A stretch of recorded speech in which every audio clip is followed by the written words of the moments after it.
But some of the bravest stories belong to those whose names were almost erased, whose courage was forged not for fame, but for love, survival, and justice. Dangerfield Newby was one of those men. A free black man who risked everything to confront slavery, not for abstract ideals alone, but to save his wife and children from bondage. Before we dive into his story, remember, the most powerful acts of resistance are often deeply personal. Keep listening and like and subscribe a Yahweh Stories for you because these heroes deserve to be remembered. Born free, Newby understood the fragility of freedom. In a nation where slavery was a system designed to strip people of their humanity, his own family lived under its cruel reach.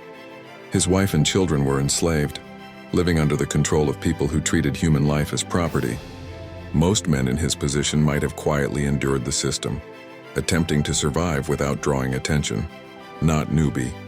He was a man of action, driven by a fierce sense of justice and a love that would not be contained. Every step he took in life was measured, intentional, and focused on breaking the chains that threatened his family. In 1859, Dangerfield Newby joined John Brown's raid on Harpers Ferry, a mission to seize the federal armory and spark a larger rebellion against slavery. For Newby, this was not just political, it was intensely personal. Each mile toward Harpers Ferry, each decision to fight carried the weight of his family's lives. His courage was a blend of desperation and principle. He walked into danger with a pistol in hand and hope in his heart, knowing that failure could mean death, not only for himself but for the people he loved most. The raid itself was chaotic and merciless. Brown's small group faced overwhelming odds: trained soldiers, armed guards, and a community unprepared for rebellion. Yet in the midst of the battle, Newby fought with an intensity that spoke to the very human struggle for dignity and life. He moved through the streets of Harpers Ferry, encountering threats that would have frozen most men in fear, but he pressed on. Each act, each confrontation was a defiance of a system designed to oppress him. He did not hesitate to confront danger head-on, driven by his vision of rescuing his family from slavery's grip. What makes Newby's story extraordinary is that it was grounded in love. This wasn't heroism in abstraction. This was a man willing to risk everything for the people who mattered most. His commitment illustrates the intersections of family, courage, and political action, showing us that the fight for freedom often starts in the heart before it reaches the battlefield.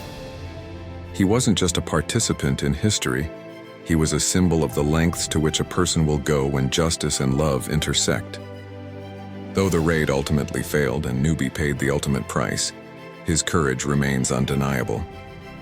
He represents a thread of resistance that history often overlooks, a reminder that ordinary people, when faced with extraordinary injustice, can perform acts of incredible bravery.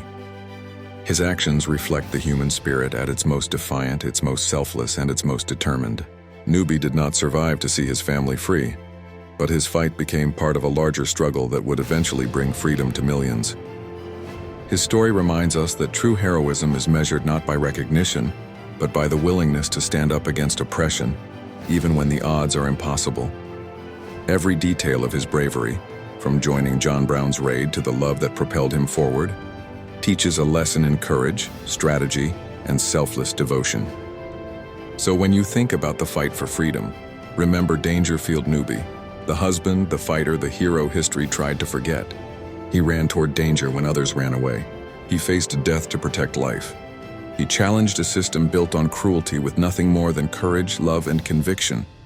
And if you want more stories of heroes who risked everything to fight injustice, like and subscribe to Yahweh Stories 4, because the greatest victories in history are the ones they tried hardest to erase.